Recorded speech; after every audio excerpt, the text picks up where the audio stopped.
जिस तरह कि तुसीं जाणदे हो कि साडा जिहड़ा मुख मंतव मुख उद्देश पंजाबी भाषा नूं शुद्ध रूप विच लिखना ਅਤੇ ਉਸ ਨੂੰ बोलना है, क्योंकि व्याकरण ही एक अजिहा साधन है जिस दे द्वारा असी भाषा नूं बहुत चंगी तरह समझ सकते हैं कि जिस व्यक्ति की व्याकरण कमज़ोर होंदी है वो व्यक्ति उस भाषा विच बहुत कमज़ोर होंदा है, क्योंकि व्याकरण ही उसनूं शुद्ध रूप विच बोलना ਅਤੇ शुद्ध रूप विच लिखना सिखाउंदी है।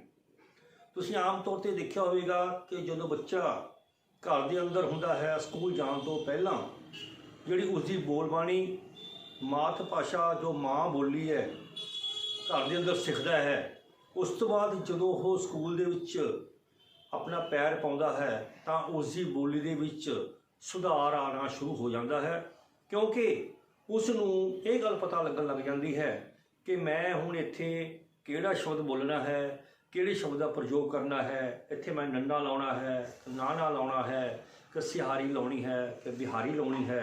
तुसीं चंगी तरह जाणदे हो कि प्राइमरी सैक्शन दे विच बच्चिआं नूं मुहारनी सिखाई जाती है, जिहदे विच 10 जिहड़ियां ने साडीआं लगां ने, जिवें अ मुक्ता अ कन्ना, ई सिहारी ई बिहारी, ऊ औंकड़ ऊ दलैंकड़, ऐ लावां ऐ दलावां, ओ होड़ा ते औ कनौड़ा। ਇਹਦਾ ਮੇਨ मकसद की है कि विद्यार्थी नूं कल्ले कल्ले मुक्ते उत्ते कल्ली कल्ले लग लगा के उसनूं बोलना सिखाया जाता है, जिस करके उसनूं पता लग जाता है कि मैं किहड़ी लग दी जिहड़ी आवाज़ हौली है और किहड़ी लग दी आवाज़ भारी है। इस प्रकार वो भाषा नूं प्रॉपर सही ढंग नाल बोलना सीखदा है। हुण मैं जिहड़ा तुहाडे नाल अज गल करन जा रहा है ये मेरा शब्द जोड़ का भाग तीजा है, जिस दे अंदर मैं तुहाडे नाल कुछ नुकते साझे करांगा जिहदे तहत तुसीं जिहड़ी पंजाबी भाषा नूं बहुत ही वधिया ढंग नाल तुसीं शुद्ध रूप च लिखना सीख सकदे हो। जिवें कि मैं पहला गल कर रहा कि साडे कोले हाहा जिहड़ा वर्ण है, अगर हाहा वर्ण तो पहला लाम आ जाती है तो असीं ਜਿਹੜਾ ਸਾਡਾ ਅੱਖਰ ਸ਼ੁਰੂ ਦਾ ਵਰਨ ਹੈ ਅਸੀਂ ਉਸ ਦੇ ਉੱਤੇ ਹੀ ਉਸਦਾ ਸਿਹਾਰੀ ਦਾ ਰੂਪ ਧਾਰਨ ਕਰ ਦੇਣਾ ਹੈ। ਉਦਾਹਰਨ ਦੇ ਤੌਰ ਤੇ ਤੁਸੀਂ ਦੇਖੋ ਸਿਹਤ, ਅਸੀਂ ਸੱਸੇ ਨੂੰ ਲਾਵਾਂ ਹਾਹਾ ਤੱਤਾ ਪਾਇਆ ਹੈ, ਹੁਣ ਜਿਹੜਾ ਹਾਹੇ ਤੋਂ ਪਹਿਲਾਂ ਜਿਹੜਾ ਵਰਨ ਸੱਸਾ ਹੈ ਇਹ ਤੇ ਲਾਮ ਹੈ, ਇਹ ਇਸੇ ਦੇ ਉੱਤੇ ਹੀ ਸਾਡੀ ਸਿਹਾਰੀ ਬਣ ਜਾਵੇਗੀ। ਸੋ ਦੂਜਾ ਦੇਖੋ ਕਿਹੜਾ, ਹੁਣ ਇਹ ਵੀ ਕੱਕੇ ਦੇ ਉੱਤੇ ਲਾਮ ਹੈ, ਹਾਹੇ ਤੋਂ ਪਹਿਲਾਂ ਇਹ ਇੱਥੇ ਸਿਹਾਰੀ ਬਣ ਜਾਵੇਗੀ। ਇਸੇ ਤਰ੍ਹਾਂ ਤੀਜਾ हाहे तो पहला चेहरा चच्चे ते लाम है, ये चच्चे ते सिहारी बन जाएगी। इसी तरह मम्मे ते सिहारी मेहर, इसी तरह वेला बाबे ते सिहारी बन जाएगी। मिन्नत हाहे तो पहला मम्मे ते सिहारी बन जाएगी। इसी प्रकार मेहरबान है और हाहे तो पहला मम्मे दे लाम है वो उससे सिहारी बन जाएगी। एक मोटा या तुसी फार्मूला तुहानूं दस्सिया जा रहा है कि जे हाहे तो पहला पहले वर्ण के उत्ते लाम आ जाए तो उसी वर्ण के उत्ते उस सिहारी का रूप धारण कर लवेगा। और दूसरा आ गया कि जे हाहे तो पहला दुलाम आ जाए, देखो पहला हाहे तो पहला लाम आई सी, उन्हें उसी वर्ण के उत्ते सिहारी का रूप धारण कर लिया। हुण जे हाहे तो पहला दुलाम आ जाए तो हाहे के उत्ते अगला वर्ण जिहड़ा हा है वो ते सिहारी का रूप धारण करेगा। एग्जाम्पल शहर, हुण शहर दे दलाम है सस्से ते और वो हाहे नूं सिहारी बन जाएगी शहर, शहद, इस नहर, ठहर, पहर, महर, सुनेरा। हुण तुसीं देखो कि जिन्नियां साड़ियां आईयां ने दलामां आईयां ने, यह उस तो अगला अखर जिहड़ा हा है, हाहे तो पहला दलाम आई है, कहते हाहे के उत्ते ही सिहारी का रूप धारण करके यह शुद्ध बन जाना है। तीजा आ गया कि जे हाहे तो पहला कनौड़ा आ जाए तो वह औंकड़ का जिहड़ा हा है ਉਹਦੇ ਉੱਤੇ ਔਂਕੜ ਦਾ ਰੂਪ ਉਹਨੇ ਧਾਰਨ ਕਰ ਲੈਣਾ ਹੈ। ਐਗਜ਼ਾਮਪਲ ਸਹੁਰਾ, ਸੱਸੇ ਨੂੰ ਕਨੌੜਾ, ਹਾਹਾ ਰਾਣੇ ਨੂੰ ਕੰਨਾ, ਉਹਨੇ ਕਨੌੜਾ ਕੱਟ ਕੇ ਹਾਹੇ ਦੇ ਥੱਲੇ ਜਿਹੜਾ ਸਾਡਾ ਔਂਕੜ ਲੱਗ ਜਾਣਾ ਹੈ। ਇसी प्रकार ਚੌਰਾ ਹੈਗਾ, ਇਹ ਕਨੌੜਾ ਕੱਟ ਕੇ ਇੱਥੇ ਹਾਹੇ ਦੇ ਥੱਲੇ ਔਂਕੜ ਲੱਗ ਜਾਣਾ ਹੈ। इसी तरह बहुत एक कनौड़ा कट के इत्थे औंकड़ लग जाना है। इसी तरह बॉटी एक कनौड़ा कट के इत्थे औंकड़ लग जाना है। इस करके सानू ये पता लगता है, इसको एक गल समझते हैं कि जे हाहे तो पहला औंकड़ आ जाए ਤਾਂ ਉਹ ਹਾਹੇ ਦੇ ਥੱਲੇ ਸਾਡਾ ਔਂਕੜ ਹੈ ਜਿਹੜਾ ਕਹੋ ਧਾਰਨ ਕਰ ਲੈਂਦਾ ਹੈ।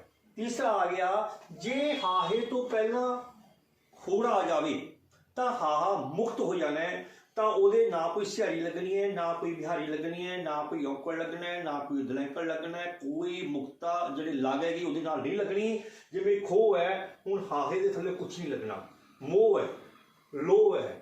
ਇਹ ਵਾਸਤਵ ਰੂਪ ਦੇ ਵਿੱਚ ਅੰਡਰਵੁੱਡ ਜਿਹੜਾ ਹੈਗਾ ਜਦੋਂ ਹੋੜਾ ਆ ਗਿਆ ਤਾਂ ਜਿਹੜਾ ਹਾ ਹੈ ਉਹ ਮੁਕਤ ਰੂਪ ਦੇ ਵਿੱਚ ਬੋਲਿਆ ਜਾਂਦਾ ਹੈ।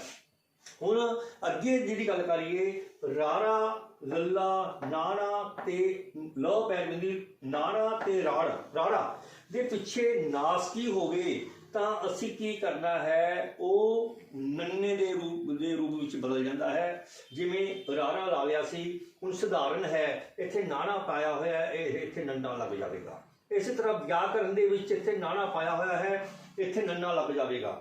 ਭਖਾਰਨ ਦੇ ਵਿੱਚ ਰਾਰੇ ਤੋਂ ਇੱਥੇ ਰਾਰੇ ਤੋਂ ਬਾਅਦ ਨਾਣਾ ਪਾਇਆ ਹੈ, ਇੱਥੇ ਨੰਨਾ ਲੱਗ ਜਾਵੇਗਾ।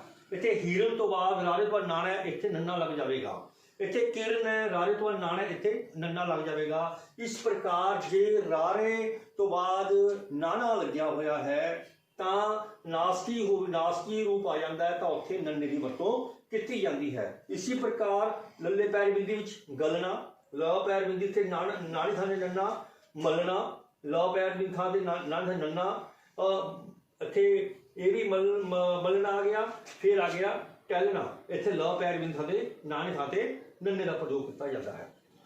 ਇਸ ਪ੍ਰਕਾਰ ਰਾੜਾ, ਪੜਨਾ, ਨਾਣੀ ਥਾਂ ਤੇ ਨੰਨਾ, ਮੁੜਨਾ, ਰਾੜੇ ਥਾਂ ਤੇ ਨਾੜੀ ਥਾਂ ਤੇ ਨੰਨਾ, ਲੜਨਾ, ਨਾਣੀ ਥਾਂ ਤੇ ਰਾੜੇ ਤੋਂ ਬਾਅਦ ਨੰਨਾ। ਇਸ ਪ੍ਰਕਾਰ ਇੱਦਾਂ ਦੇ ਜਿਹੜੇ ਸ਼ਬਦ ਨੇ ਉਹ ਵਰਤੇ ਜਾਂਦੇ ਹਨ। ਫਿਰ ਨਾਣਾ ਆ ਗਿਆ, ਗਿਣਨਾ, ਸੁਣਨਾ, ਚੁਣਨਾ, ਮਿਣਨਾ, ਜਾਣਨਾ। ਹੁਣ ਤੁਸੀਂ ਆਮ ਦੇਖ ਰਹੇ ਹੋ ਕਿ ਨਾਣੇ ਨੂੰ ਨਾਣਾ ਪਾਇਆ ਹੈ, ਸਾਰੇ ਦੇ ਉੱਤੇ ਨਾਣਾ ਪਾਇਆ ਹੋਇਆ ਹੈ। ਇਹ ਨਾਣੇ ਦੀ ਥਾਂ ਤੇ ਉਸਨੇ ਜਿਹੜਾ ਆਪਣਾ ਰੂਪ ਹੈ ਉਹ ਨੰਨੇ ਦਾ ਧਾਰਨ ਕਰ ਲੈਣਾ ਹੈ। ਇਹ ਕੁਝ ਨੁਕਤੇ ਨੇ ਜਿਹੜੇ ਅਸੀਂ ਆਪਣੀ ਲਾਈਫ ਦੇ ਅੰਦਰ ਅਸੀਂ ਉਹਨਾਂ ਨੂੰ ਧਾਰ ਲਈਏ, ਤਾਂ ਜਦੋਂ ਅਸੀਂ ਕੋਈ ਭਾਸ਼ਾ ਲਿਖਾਂਗੇ, ਭਾਸ਼ਾ ਨੂੰ ਸ਼ਬਦਿਕ ਰੂਪ ਦਿੰਦੇ ਹਾਂ, ਤਾਂ ਨੁਕਤਿਆਂ ਦੇ ਅਕੋਰਡਿੰਗ ਜਦੋਂ ਅਸੀਂ ਲਿਖਾਂਗੇ ਤਾਂ ਅਸੀਂ ਪੰਜਾਬੀ ਭਾਸ਼ਾ ਨੂੰ ਬੜੇ ਵਧੀਆ ਢੰਗ ਨਾਲ ਸ਼ੁੱਧ ਰੂਪ ਵਿੱਚ ਲਿਖ ਸਕਦੇ ਹਾਂ। ਹੁਣ ਤੁਸੀਂ ਕੁਛ ਮੈਂ ਤੁਹਾਡੇ ਨਾਲ ਗੱਲ ਕਰਾਂਗਾ, ਮੂਲ ਸ਼ਬਦ ਨੇ ਜਿਹੜੇ ਉਹ ਪੰਜਾਬੀ ਸ਼ਬਦ ਦੇ ਵਿੱਚ ਲਿਖੇ ਦੇ ਵਿੱਚ ਸ਼ਾਮਿਲ ਹੈ। ਉਹ ਮੂਲ ਪੰਜਾਬੀ ਦੇ ਵਿੱਚ ਉਹਨੇ ਉਹ ਜਿਹੜੇ ਸਿਹਾਰੀਆਂ ਬਿਹਾਰੀਆਂ ਖਤਮ ਹੋ ਗਈਆਂ, ਕਿਉਂਕਿ ਸਮੇਂ ਦੇ ਉੱਤੇ ਜਿਹੜੀ ਵਿਆਕਰਨ ਦੇ ਵਿੱਚ ਤਬਦੀਲੀ ਆਉਂਦੀ ਰਹਿੰਦੀ ਹੈ। ਕਹਿੰਦੇ ਜਿਸ ਪ੍ਰਕਾਰ ਬੰਦਾ ਬੋਲਦਾ ਹੈ ਉਸ ਪ੍ਰਕਾਰ ਲਿਖਦਾ ਹੈ। ਜਿਵੇਂ ਸ਼ਾਮਿਲ ਹੈ, ਇਹ ਸ਼ਾਮਿਲ ਮੂਲ ਰੂਪ ਸ਼ਬਦ ਸੀਗਾ, ਪਰ ਪੰਜਾਬੀ ਦੇ ਵਿੱਚ ਇੱਥੇ ਸਿਹਾਰੀ ਕੱਟੀ ਗਈ। ਸਾਬਿਤ ਸਿਹਾਰੀ ਪਾਈ ਹੋਈ ਸੀ, ਇੱਥੇ ਕੱਟੀ ਗਈ। ਔਰ ਇੱਥੇ ਖਾਤਰ ਦੇ ਸਿਹਾਰੀ ਪਾਈ ਸੀ, ਇਹ ਕੱਟੀ ਗਈ। ਉੱਥੇ ਜ਼ਾਲਿਮ ਦੇ ਵਿੱਚ ਇੱਥੇ ਪਾਈ ਹੋਈ ਸੀ, ਇਹ ਕੱਟੀ ਗਈ, ਕਿਉਂਕਿ ਇਹ ਮੂਲ ਸ਼ਬਦ ਨੇ ਪਹਿਲੇ।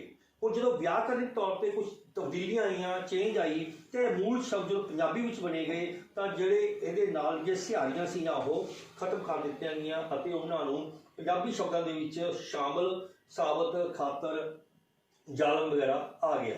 ਹੁਣ ਮੈਂ ਜੇ ਗੱਲ ਕਰਾਂ ਥੋੜ੍ਹੀ ਨਾਲ ਸੰਸਕ੍ਰਿਤ ਭਾਸ਼ਾ ਦੀ, ਉਹ ਸੰਸਕ੍ਰਿਤ ਭਾਸ਼ਾ ਇੰਦਰ, ਹੁਣ ਪੈਰ 'ਚ ਰਾਰਾ ਸੀਗਾ, ਉਹ ਬਣ ਗਿਆ ਇੰਦਰ।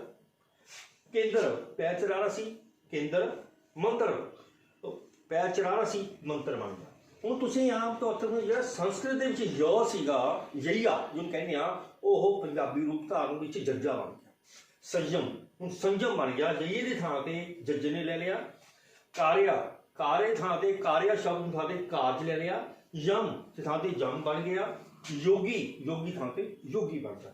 ਇਸ ਪ੍ਰਕਾਰ ਬਹੁਤ ਸਾਰੇ ਜਿਹੜੇ ਸਾਡੇ ਸ਼ਬਦ ਨੇ ਜਿਹੜੇ ਕਿ ਸਮੇਂ ਦੇ ਸੰਦਰਭ ਵਿੱਚ ਰੱਖਦਿਆਂ ਹੋਇਆਂ ਅਸੀਂ ਇਸ ਗੱਲ ਦੇ ਉੱਤੇ ਪਹੁੰਚਦੇ ਹਾਂ ਕਿ ਟਾਈਮ 'ਤੇ ਸਮੇਂ 'ਤੇ ਜਦੋਂ ਵਿਆਕਰਨ ਦੇ ਅੰਦਰ ਕਿਸੇ ਕਿਸਮ ਦੀ ਚੇਂਜ ਆਉਂਦੀ ਹੈ ਤਾਂ ਉਹ ਸਾਡੇ ਜਿਹੜੇ ਮੂਲ ਸ਼ਬਦ ਨੇ ਪੰਜਾਬੀ ਵਿੱਚ ਜਦੋਂ ਲਿਖੇ ਜਾਂਦੇ ਨੇ ਉਹਨਾਂ ਦੇ ਅੰਦਰ ਵੀ ਚੇਂਜ ਆ ਜਾਂਦੀ ਹੈ। ਇਸ ਪ੍ਰਕਾਰ ਤੁਸੀਂ ਇਸ ਦੇ ਵਿੱਚ ਇਹ ਗੱਲ ਸਮਝਣ ਦੀ ਕੋਸ਼ਿਸ਼ ਕਰੋ, ਇਸ ਨੂੰ ਮਨ ਦੇ ਧਾਰਨ ਦੀ ਕੋਸ਼ਿਸ਼ ਕਰੋ ਕਿ ਜੇ ਹਾਹੇ ਤੋਂ ਪਹਿਲਾਂ ਲਾਮ ਆ ਜੇ ਤਾਂ ਉਸੇ ਅੱਖਰ 'ਤੇ ਸਿਹਾਰੀ ਬਣ ਜਾਂਦੀ ਹੈ। ਜੇ ਹਾਹੇ ਤੋਂ ਪਹਿਲਾਂ ਦਲਾਮ ਆ ਜੇ ਤਾਂ ਹਾਹੇ ਦੇ ਉੱਤੇ ਸਿਹਾਰੀ ਬਣ ਜਾਂਦੀ ਹੈ। ਜੇ ਹਾਹੇ ਤੋਂ ਪਹਿਲਾਂ ਪਨੌੜਾ ਆ ਜੇ ਤਾਂ ਉਹ ਹਾਹੇ ਦੇ ਉੱਤੇ ਔਂਕੜ ਬਣ ਜਾਂਦੀ ਹੈ। ਔਰ ਜੇ ਹਾਹੇ ਤੋਂ ਪਹਿਲਾਂ ਹੋੜਾ ਆ ਜੇ ਤਾਂ ਜਿਹੜਾ ਅਗਲਾ ਅੱਖਰ ਹਾ ਹੈ ਉਹ ਮੁਕਤ ਹੋ ਜਾਂਦਾ ਹੈ, ਉਹਦੇ ਥੱਲੇ ਕੁਛ ਵੀ ਨਹੀਂ ਲੱਗਦਾ।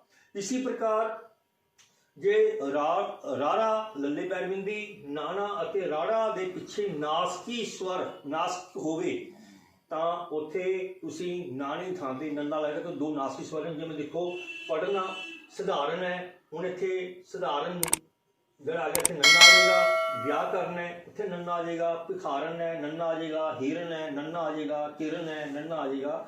ਇਸ ਪ੍ਰਕਾਰ ਲ ਪੈਰ ਵਿੱਚ ਗਲਨਾ ਵਿੱਚ ਨਾਨ ਥਾਂ ਤੇ ਨੰਨਾ, ਮਲਨਾ ਥਾਂ ਤੇ ਨਾ ਥਾਂ ਤੇ ਨੰਨਾ, ਔਰ ਟਹਿਲਣਾ ਥਾਂ ਤੇ ਲੱਲੇ ਪੈਰ ਵਿੱਚ ਨਾਨ ਥਾਂ ਤੇ ਨੰਨਾ। ਇਸ ਪ੍ਰਕਾਰ ਪੜ੍ਹਨਾ ਦੇ ਵਿੱਚ ਵੀ ਰਾੜੇ ਤੋਂ ਬਾਅਦ ਨੰਨਾ ਆ ਗਿਆ, ਮੋੜਨਾ ਵਿੱਚ ਨੰਨਾ ਆ ਗਿਆ, ਲੜਨਾ ਦੇ ਵਿੱਚ ਨੰਨਾ ਆ ਗਿਆ, ਅਤੇ ਨਾਣੇ ਤੋਂ ਬਾਅਦ ਗਿਣਨਾ ਦੇ ਵਿੱਚ ਨੰਨਾ ਆ ਗਿਆ, ਨਾਣੇ ਤੋਂ ਸੁਣਨਾ ਦੇ ਵਿੱਚ ਨੰਨਾ ਆ ਗਿਆ, और चुनना ਦੇ ਵਿੱਚ ਨੰਨਾ ਆ ਗਿਆ ਤੇ ਮਿਟਣਾ ਦੇ ਵਿੱਚ ਨੰਨਾ ਆ ਗਿਆ। ਇਸ ਪ੍ਰਕਾਰ ਕੁਝ ਜਿਹੜੇ ਇਹ ਫਾਰਮੂਲੇ ਨੇ ਜਦੋਂ ਤੁਸੀਂ ਆਪਣੇ ਦਿਮਾਗ ਦੇ ਅੰਦਰ ਬਿਠਾ ਲਵੋਗੇ ਤਾਂ ਮੈਂ ਤੁਹਾਨੂੰ ਇਹ ਦਾਅਵੇ ਨਾਲ ਗੱਲ ਕਹਿ ਸਕਦਾ ਕਿ ਤੁਸੀਂ ਪੰਜਾਬੀ ਨੂੰ ਬਹੁਤ ਵਧੀਆ ਲਿਖ ਸਕਦੇ ਹੋ।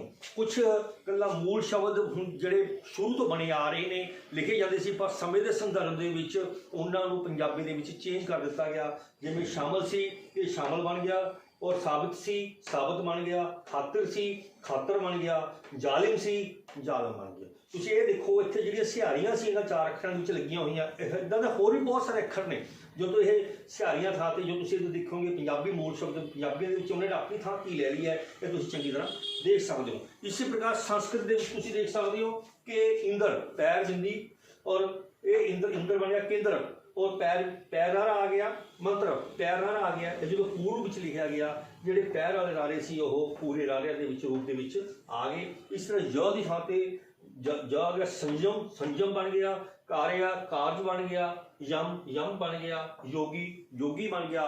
ਇਸ ਪ੍ਰਕਾਰ ਤੁਸੀਂ ਆਪਣੀ ਕਿਤਾਬ ਦੇ ਅੰਦਰ ਹੋਰ ਵੀ ਬਹੁਤ ਸਾਰੇ ਸ਼ਬਦ ਚੱਕ ਕੇ ਦੇਖ ਸਕਦੇ ਹੋ, ਪੜ੍ਹਦੇ ਸਮੇਂ ਨੋਟ ਕਰ ਸਕਦੇ ਹੋ ਕਿ ਇਹ ਜਿਹੜੇ ਸ਼ਬਦ ਨੇ ਮੂਲ ਵਿੱਚ ਕੀ ਨੇ ਅਤੇ ਇਹਨਾਂ ਦਾ ਹੁਣ ਇਸ ਟਾਈਮ ਪੰਜਾਬੀ ਦਾ ਅਜੋਖਾ ਰੂਪ ਕੀ ਹੈ। ਦੂਜਾ, ਜਦੋਂ ਤੁਸੀਂ ਕੋਈ ਗਲਤੀ ਕੱਢਣੀ ਹੋਵੇ, ਗਲਤੀ ਦੇਖਣੀ ਕਿ ਇਹ ਜਿਹੜੀ ਵਾਰਤਾਲਾਪ ਦੇ ਵਿੱਚ ਗਲਤੀ ਚੈੱਕ ਕਰਨੀ ਹੋਵੇ ਕਿ ਵਾਰਤਾਲਾਪ ਠੀਕ ਲਿਖੀ ਹੈ ਕਿ ਗਲਤ ਲਿਖੀ ਹੈ, ਤਾਂ ਤੁਸੀਂ ਇਸ ਫਾਰਮੇਸ਼ਨ ਦੇ ਵਿੱਚ ਜਾ ਕੇ ਤੁਸੀਂ ਚੈੱਕ ਕਰ ਸਕਦੇ ਹੋ ਕਿ ਵਿਦਿਆਰਥੀ ਨੇ ਸਿਹਤ ਠੀਕ ਲਿਖੀ ਹੈ ਜਾਂ ਖਾਤਰ ਠੀਕ ਲਿਖੇ ਹੈ ਜਾਂ ਸੋਹਰਾ ਠੀਕ ਲਿਖੇ ਹੈ ਜਾਂ ਖੋਹ ਠੀਕ ਲਿਖਿਆ ਜਾਂ ਇੱਦਾਂ ਦੇ ਹੋਰ ਬਹੁਤ ਸਾਰੇ ਸ਼ਬਦ ਵੇਖ ਕੇ ਤੁਸੀਂ ਆਪਣੀ ਵਿਆਕਰਨ ਦਾ ਫਾਰਮੇਸ਼ਨ ਲੈ ਕੇ ਉਸ ਨੂੰ ਸ਼ੁੱਧ ਰੂਪ ਵਿੱਚ ਲਿਖ ਸਕਦੇ ਹੋ। ਸੋ ਇਹਨੂੰ ਬੜੇ ਧਿਆਨ ਨਾਲ ਸੁਣੋ ਅਤੇ ਇਸ ਨੂੰ ਪ੍ਰੈਕਟੀਕਲ ਦੇ ਵਿੱਚ ਲਿਆ ਕੇ ਤੁਸੀਂ ਇੱਕ ਪੈਰਾ ਚੁਣੋ, ਪੈਰੇ ਚੁਣ ਕੇ ਉਹਦੇ ਅੰਦਰੋਂ ਜਿਹੜੇ ਸ਼ਬਦਾਂ ਦੇ ਅੰਦਰ ਥੱਲੇ ਅੰਡਰਲਾਈਨ ਕਰੋ ਅਤੇ ਫਿਰ ਉਸ ਨੂੰ ਚੈੱਕ ਕਰੋ ਕਿ ਕਿਹੜਾ ਸ਼ਬਦ ਸਹੀ ਹੈ ਕਿਹੜਾ ਸ਼ਬਦ ਗਲਤ ਹੈ ਅਤੇ ਫਿਰ ਉਸ ਨੂੰ ਸ਼ੁੱਧ ਰੂਪ ਵਿੱਚ ਲਿਖ ਕੇ ਦੇਖੋ। ਇਹ ਤੁਹਾਨੂੰ ਬਹੁਤ ਸਹੀ ਹੋਵੇਗਾ। ਇਸ ਨੂੰ ਵੱਧ ਤੋਂ ਵੱਧ ਹੋਰਾਂ ਤੱਕ ਪਹੁੰਚਾਓ ਅਤੇ ਇਸ ਚੈਨਲ ਨੂੰ ਵੱਧ ਤੋਂ ਸਬਸਕ੍ਰਾਈਬ ਕਰੋ ਤਾਂ ਜੋ ਤੁਹਾਡਾ ਤਾਂ ਜਿਹੜਾ ਭਲਾ ਹੋ ਰਿਹਾ ਹੈ ਅਤੇ ਤੁਹਾਡੇ ਜਿਹੜੇ ਹੋਰ ਸਾਥੀ ਨੇ ਉਹਨਾਂ ਦਾ ਵੀ ਭਲਾ ਹੋ ਸਕੇ। ਪਿਆਰੇ ਵਿਦਿਆਰਥੀਓ, ਤੁਹਾਨੂੰ ਮੈਂ ਇਹ ਵੀ ਦੱਸਣਾ ਚਾਹੁੰਦਾ ਇੱਥੇ ਕਿ ਇਹ ਜਿਹੜਾ ਮੈਂ ਸ਼ਬਦ ਜੋੜ ਦੇ ਪਹਿਲਾ ਭਾਗ ਦੂਜਾ ਕਰ ਚੁੱਕੇ, ਅੱਜ ਆਪਾਂ ਜਿਹੜਾ ਭਾਗ ਤੀਜਾ ਕੀਤਾ ਹੈ। ਇਸ ਤੋਂ ਬਾਅਦ ਆਪਾਂ ਭਾਗ ਚੌਥਾ ਕਰਾਂਗੇ ਜਿਹਦੇ ਵਿੱਚ ਆਪਾਂ ਜਿਹੜੇ ਪੰਜਾਬੀ ਦੇ ਜਿਹੜੇ ਹੋਰ ਮੂਲ ਰੂਪ ਦੇ ਵਿੱਚ ਜਿਹੜੇ ਫਾਰਮੇਸ਼ਨ ਹੈਗੀ ਉਹ ਫਾਰਮੇਸ਼ਨ ਲੈ ਕੇ ਤੁਹਾਡੇ ਕੋਲ ਆਵਾਂਗੇ। ਤੁਸੀਂ ਅਗਲਾ ਭਾਗ ਵੀ ਦੇਖਣਾ ਹੈ ਤਾਂ ਜੋ ਤੁਹਾਡੇ ਜਿਹੜੇ ਪੰਜਾਬੀ ਦੇ ਵਿੱਚ ਜਿਹੜੀ ਗਲਤੀਆਂ ਨੇ ਉਹ ਥੋੜ੍ਹੀਆਂ ਦੂਰ ਹੋ ਸਕਣ। ਧੰਨਵਾਦ।